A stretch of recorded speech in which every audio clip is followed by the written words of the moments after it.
Fanservice is such a funny topic, isn't it? People are either embarrassed to talk about it or just loathe it altogether. Both are overreactions if you ask me. It's almost like fanservice is a crime or something. But oh well, that's the internet for you. You always offend someone regardless of what you say. But that's not why you're here, right? Don't worry though, I'm not here to judge you, quite the contrary. I think people shouldn't be embarrassed to talk about fanservice. I'd say fanservice is a topic that should be discussed with an open mind, without judgment. After all, fanservice is not porn. In fact, many people use the word fanservice without even knowing what it means, which I'll explain in a bit. First, we need to ask ourselves, is fanservice necessary?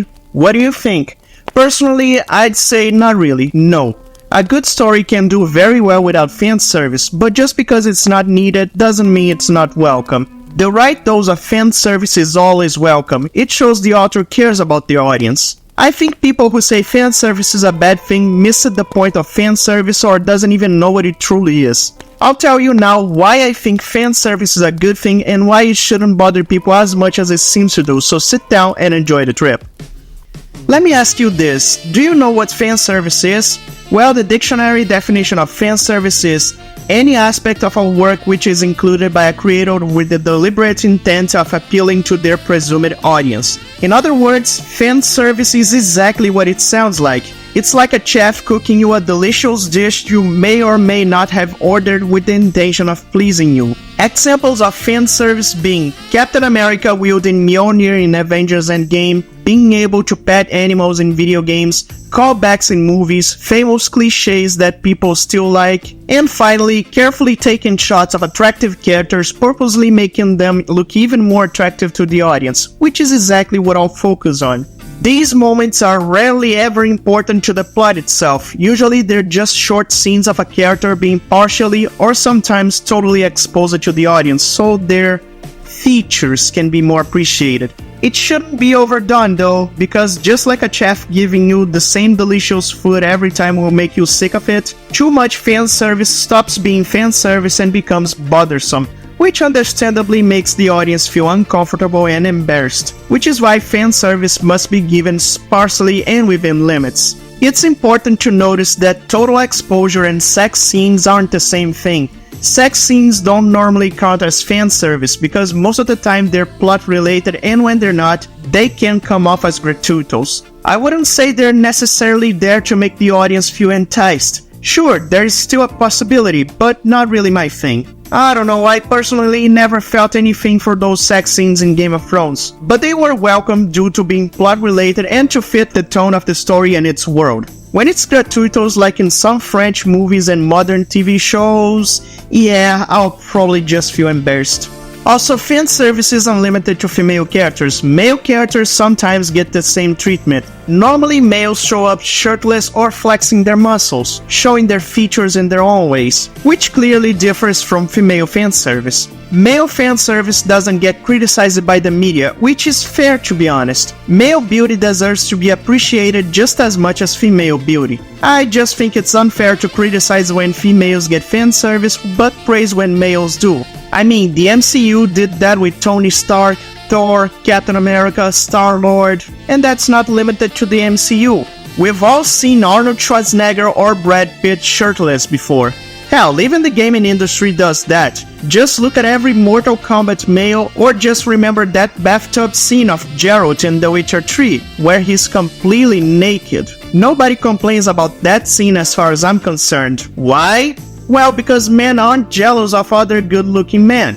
They admire themselves, and Geralt is handsome enough to be admired.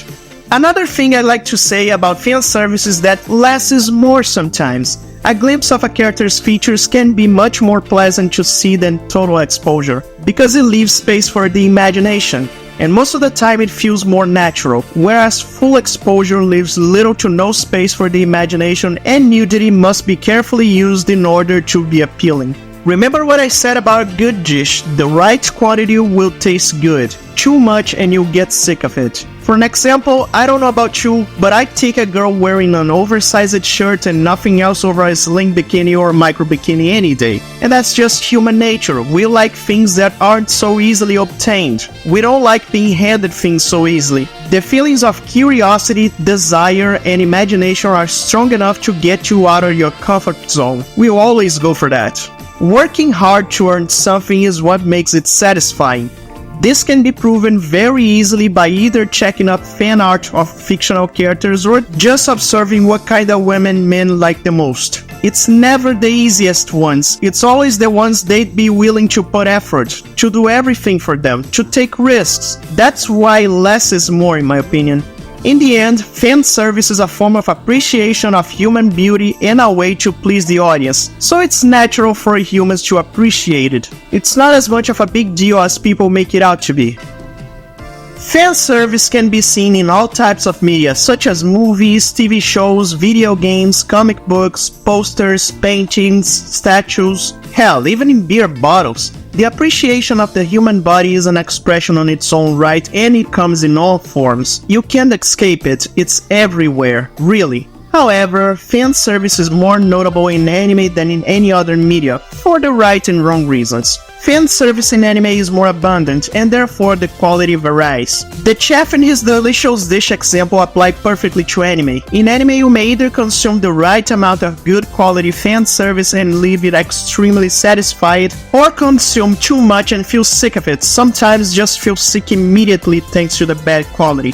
Anime has the best and worst of fan service, and I'll talk about both, but for now, let's just focus on the best of it. If you ask me what makes fan service in anime so good, I'm just gonna say it's because I think the art style is superior to every other type of media.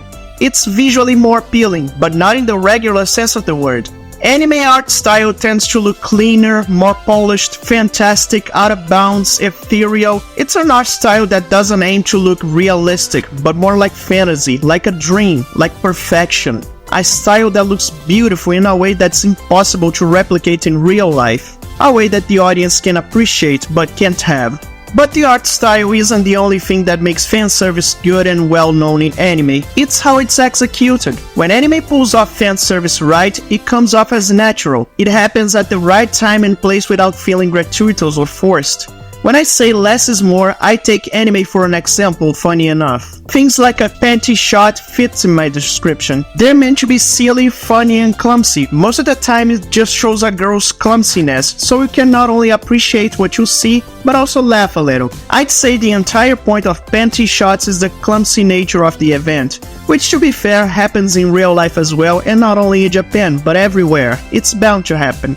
Another good example of fan service done right in anime are the famous beach episodes. Everyone familiar with anime knows about beach episodes and know they're bound to happen sooner or later. And I think they're very welcome, not only because they're a perfectly acceptable excuse for fan service, but again, due to the nature of a beach day. Going to the beach in real life feels exactly the same as in anime. You go there just to chill, to relax, to slow down a little, to have fun without worrying about anything. Everyone dresses up modestly, plays around, and breathes some fresh air. It really is not that deep when it comes to beach episodes, especially since most of the time they happen in slice of life anime, which the audience knows exactly what to expect. When they happen in plot-heavy anime like Magical Girl Site, then that's a different story.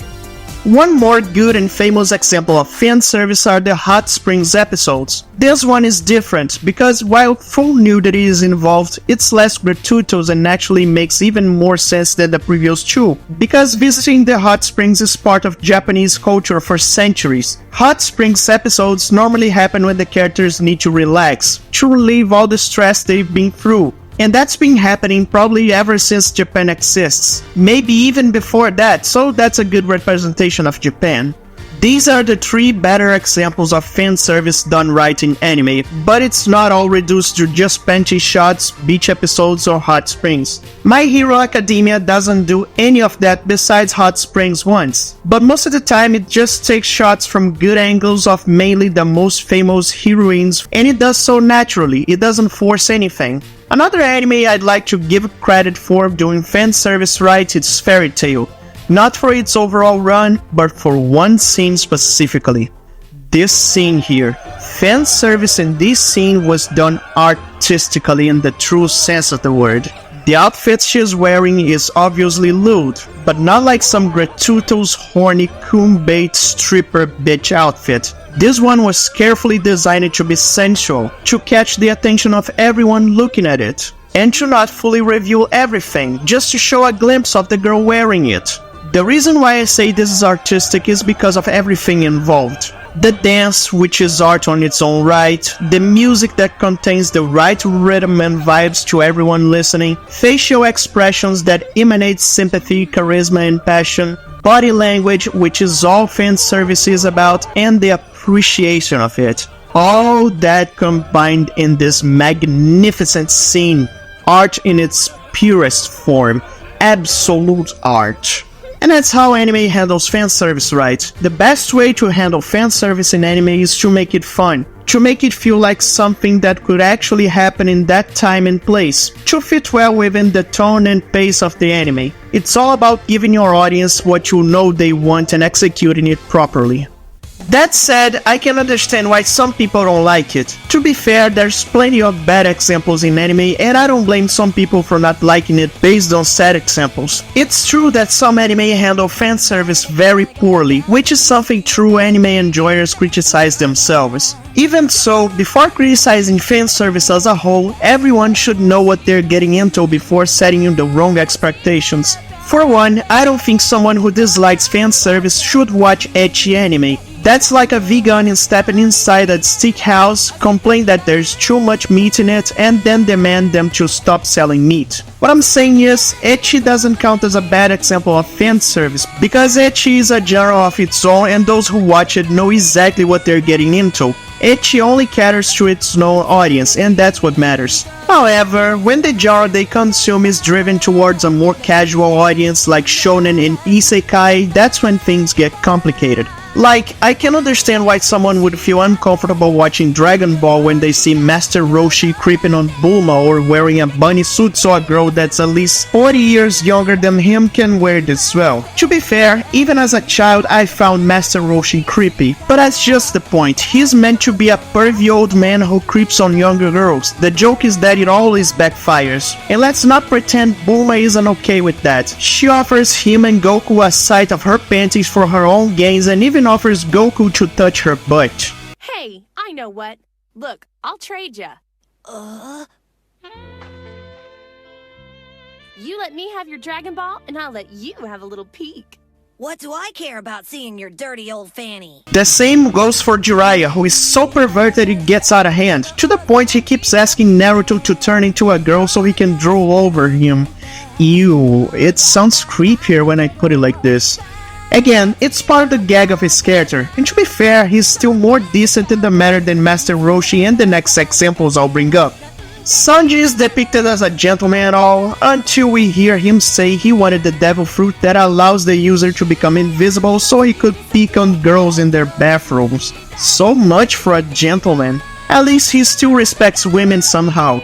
Unlike that fucker that practically attempted to rape Nami right before Sanji met him. Seriously, kill that motherfucker. Also, that son of a bitch isn't meant to be funny. He was depicted as a creep who we're supposed to hate, and that worked perfectly.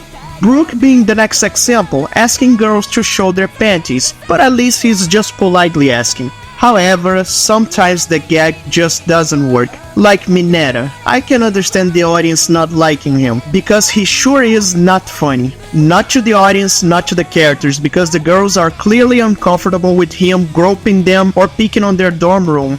Another anime that is popular, that I can understand why some people don't like it, but I still think it gets treated unfairly, is Dragon Maid. It gets the unfair treatment partly because it wasn't supposed to be as popular as it ended up being. Like, who would have thought that a slice of life anime about a cute dragon maid living with an average overworked Japanese lady and bringing other dragon girls with her would be successful? It's very niche, it's literally just cute girls doing cute things. and it's really fun to watch. It feels like therapy. It's wholesome, it's cute, it's funny, it doesn't have too much plot. You really just have to sit down and enjoy. But then, you also need to be aware of what you're getting into. Otherwise, it'll feel awkward to say the least. At the same time you have a cute dragon maid, you also see her constantly forcing herself into a lady that clearly isn't into her or even into women. A dragon lady dressing like a Brazilian woman and acting like an American teacher, if you get what I mean. An adorable little dragon who will make you want to pet her head, pinch her cheeks, give her candy, carry her on your back and read a story for her to sleep.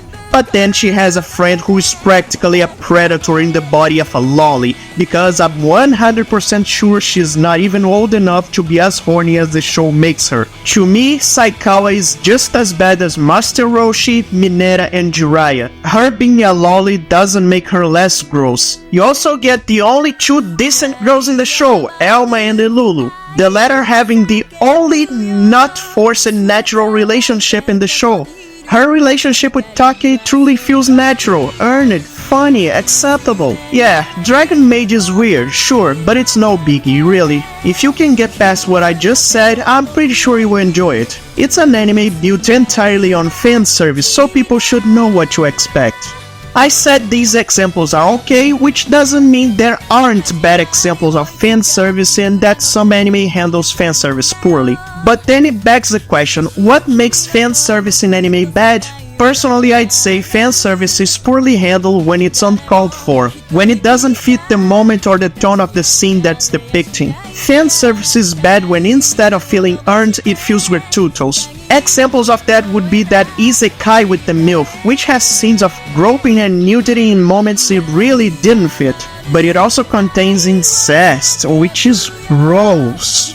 I expected an isekai with the protagonist's mom to be wholesome and a journey of a better mother and son relationship, but no, the plot stinks and the fan service is bad even for those who consume ecchi. Another example of bad fan service is the entirety of the 7 Deadly Sins anime, ranging from random groping out of nowhere from Liliotas, which not only happens in the wrong, most unfit moments, but also depicts Elizabeth not liking it, not being okay with it, clearly feeling uncomfortable, especially when it happens in public. Meliodas is another example of a pervy man gag not being funny. Not to mention that in this anime some characters show up for a single frame just so NSFW artists can draw leads of them and move on. Every piece of fan service in 7 Deadly Sins feels gratuitous and forced.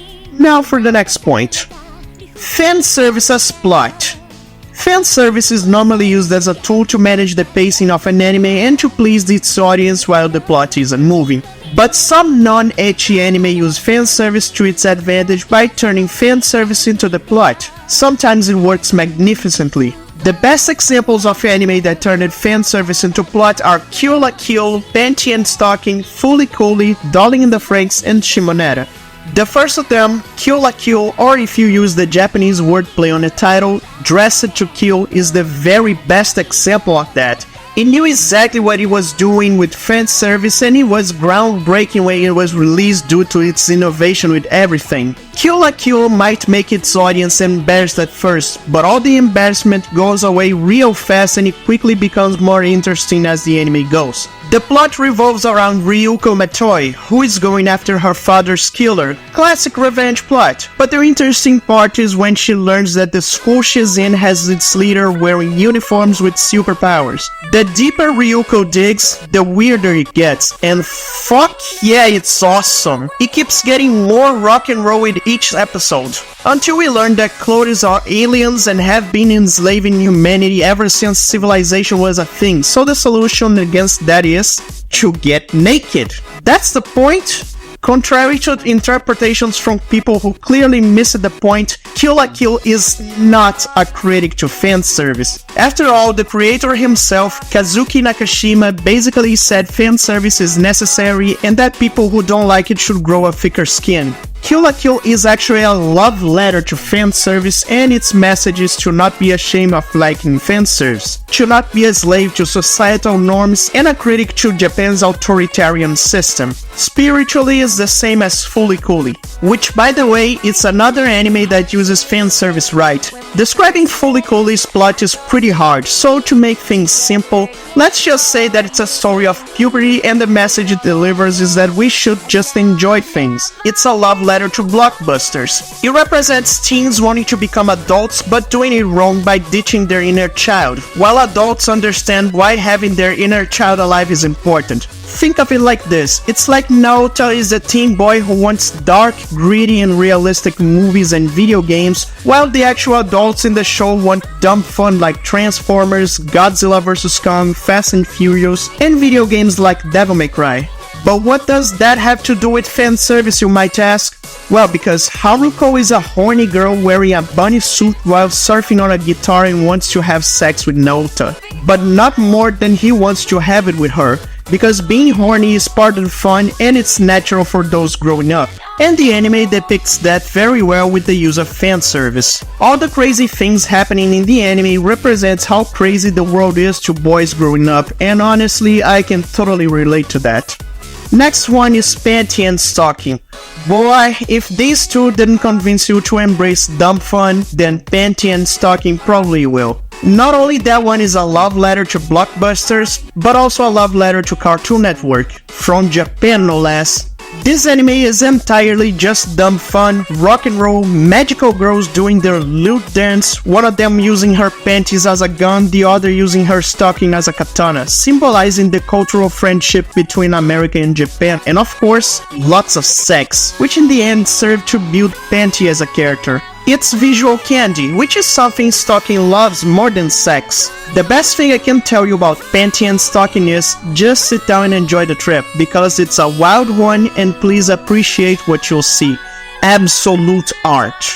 Next on the list is Shimonetta, which uses fan service for plot only. Shimonetta is about freedom of speech and how being sexually suppressed isn't healthy. Seriously, this anime is self-aware and the criticism couldn't be more clear and direct. It criticizes censorship and people who want to ban fan service. The censorship in Shimonetta's universe is so harsh it forbids sex jokes, which characters provoke intentionally in their own anarchist ways. The very lesson of Shimonetta is that censoring dirty jokes can only do more harm than good. Because in the end, sex is just part of life. You hear that, YouTube? Moving on to the list, I bring an example that makes me sad to remember. Darling in the Franxx. Boy, this anime could have been as much of a masterpiece as Evangelion is. Honestly, Darling in the Franxx is an adaptation of a man driving his run-down key truck and screaming on his speakers, "Japanese people! Go have sex, all of you! Make babies, everyone! If you don't, I will face extinction!" Seriously, no anime is more of a propaganda for viewers to have sex than this. The whole anime is about it. The concepts of pistol and stamen, the awkward position of piloting the mechs, the fact that a boy and a girl are required to pilot them, the outfits they wear, the romantic subplots involving marriage. Hell, the anime has an entire subplot involving making babies and taking care of them. It could have been great if it stayed true to its plot, because its message is very anti-censorship, anti-government, and anti-child-free. Because yes, child-free mentality is cringe and is destroying the world as it's shown here. It started to go downhill when Dr. Franxx told us what happened in the world, and the explanation was basically blame the rich. And instead of a rebellion against the system to achieve freedom and to value life more, the anime brought aliens out of nowhere and it really killed the plot here. This time around, it was the plot that killed good fan service. My god, I wish this anime had a decent ending. To be honest, I was wishing it was the masterpiece of the last decade. Anyway, that's all I have to say about fanservice in anime, but it's far from over, partner, because now I want to talk about fanservice in video games. Fanservice in video games is very funny to talk about, because while anime has the best of fanservice, it was always made for both boys and girls. Video games, however, have always been a male-dominated hobby. Still is, and thanks to that, developers knew exactly what their audiences wanted. Gamers have always been given a wide range of protagonists over the decades, and regardless of what they are, they'll still be loved by the gaming community. Be badass muscular men, short chubby men, twinks with cute faces, anthropomorphic animals, robots, literal spheres, and of course, girls of every type. Anime is well known for its waifu culture, but to be honest, I think the waifu culture in video games has always been bigger than in anime, just untold. Some of the most iconic video game characters of all time are girls. Girls like Samus Aran, Chun-Li, Tifa Lockhart, Lara Croft, Bayonetta, 2B, and all of them are attractive girls. In a way, video game girls used to be what VTubers are today. They know exactly who they were made for, they know who their audiences are, and give them what they want. Game developers in the past were men who knew exactly what they liked, and VTubers are women who actually interact with men and know exactly what they want.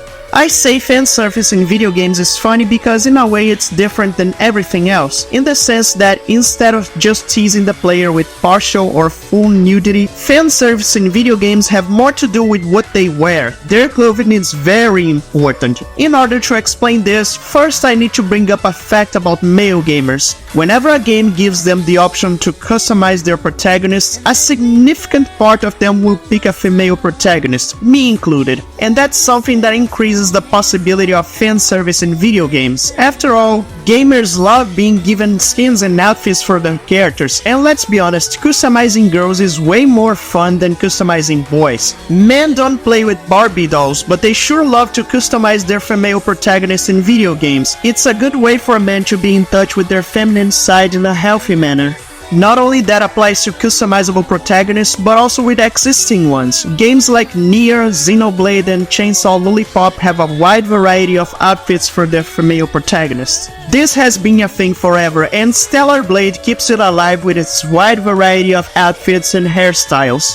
That being said, the typical fanservice from anime is still present in video games, because fighting games always had good-looking females and fanservice of their own. Like, Street Fighter doesn't have Chun-Li only, there's Sakura who is always showing off her panties, Yuri with her magnificent and stylish outfits, Cammy in her glorious suit. Hell, you can take other Capcom games, or any fighting game really, because I'm pretty sure everybody appreciates Felicia and Morrigan for their looks. In fact, other companies took notes from them. Games like Skullgirls being a waifu fighter and having decent fan service in the past, or Dead or Alive being basically an ecchi fighting game and selling itself on its fan service with cute girls, or Bayonetta getting naked during transformations and doing sexy poses, or when we get a trophy in Chainsaw Lollipop for trying to see Juliet's panties from a low camera angle, or Lara Croft and her famous big boobs, or Atomic Heart selling itself from the sexy angles of the robot twins. Yeah, not much different than anime, right?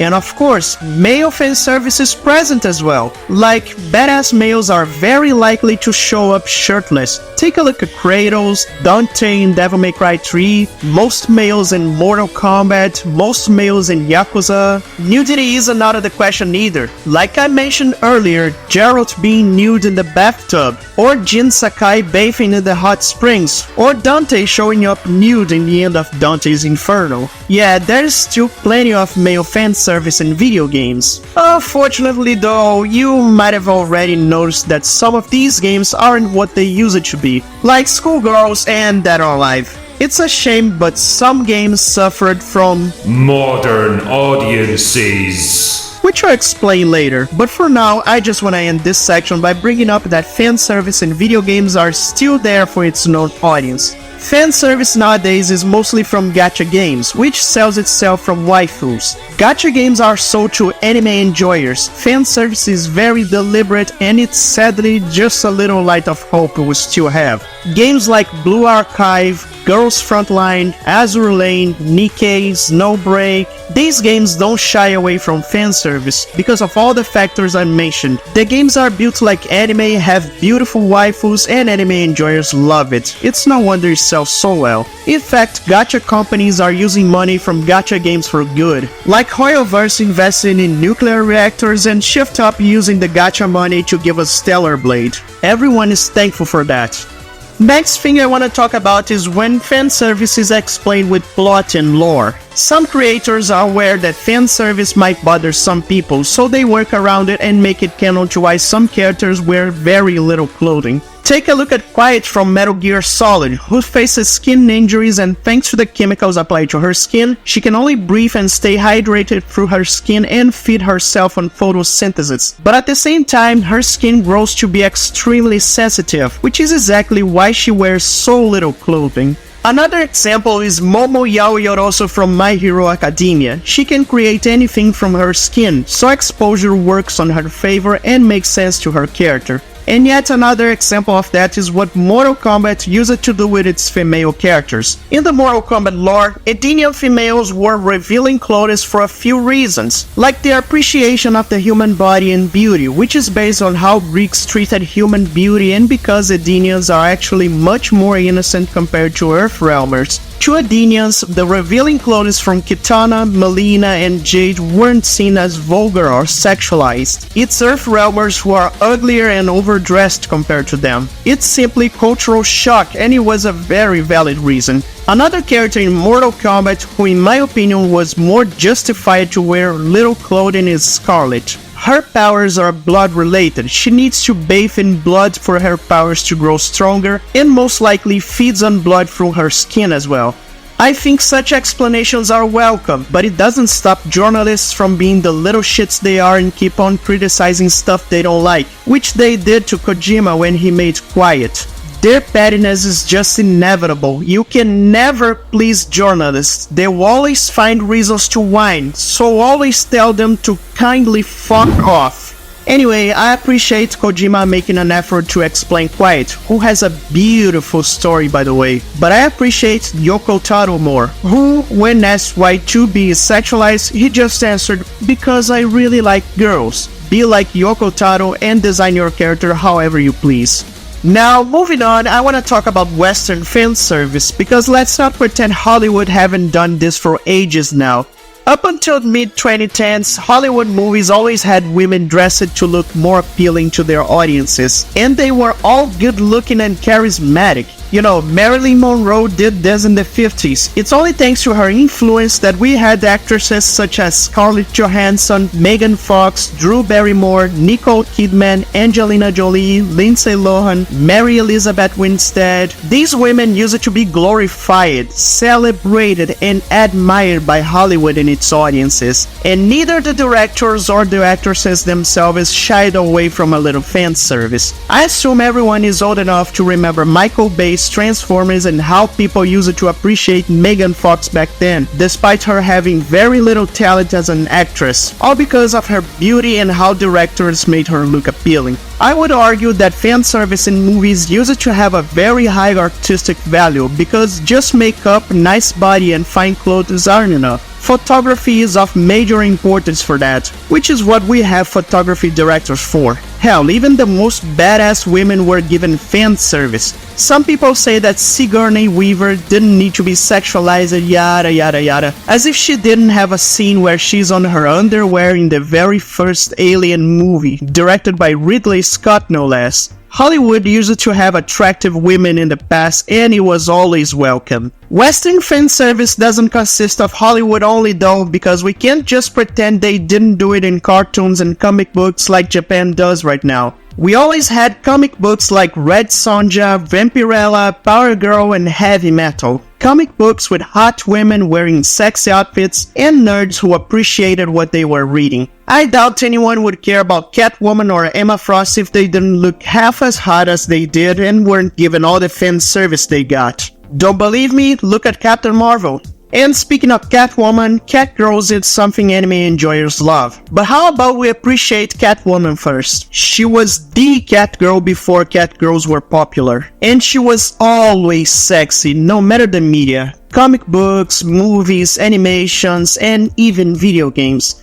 Like I said, I doubt Catwoman would be so appreciated if she was never sexualized. And finally, let's talk about animations, because you can't just talk about movies and comic books without bringing up animations. Animations did fan service before anime in its peak. How can we ignore the good angles of Rogue in X-Men, or Heavy Metal, which is an animation made purely for tits, ass and sex, or even animations that aren't aimed at a mature audience? Look, I'm not a furry, but Lola Bunny was my waifu back in the day. Like, I know this animation was supposed to be for children, but boy, did they do a good job with her. Space Jam made sure the boys would appreciate Lola Bunny, and that movie knew very well what fan service means. Actually, the whole animation industry knew, otherwise Pixar moms wouldn't be a thing. Honorable mention, Jessica Rabbit. Lastly, I want to talk about the root of the problem of all this. I think the problem with fan service doesn't come from fan service itself. It really comes from people who don't consume products that contain fan service, demand them to change according to their tastes, then don't consume the product they forced companies to change. This, my friend, is killing the entertainment. As long as evil corporations keep pandering to an audience that doesn't consume their product, they'll keep losing money. And it will eventually get to a point where they won't be able to not care about how much money they burn. You'll run out sooner or later. So no matter how glorious the victory Stellar Blade brought us and how gushing over magical girls outsold freedom, it's still not enough. Just because we are winning these battles doesn't mean we're winning the war. So keep doing the good job, folks. Anyway, that's really all I wanted to talk about. If you stayed here this long, thank you very much for watching, because this video has been an enlightening experience to me, and I hope it was as helpful to you as it was to me. So please like and subscribe for more videos about anime, video games and movies. And now this is the time we part ways. Stay safe, everyone.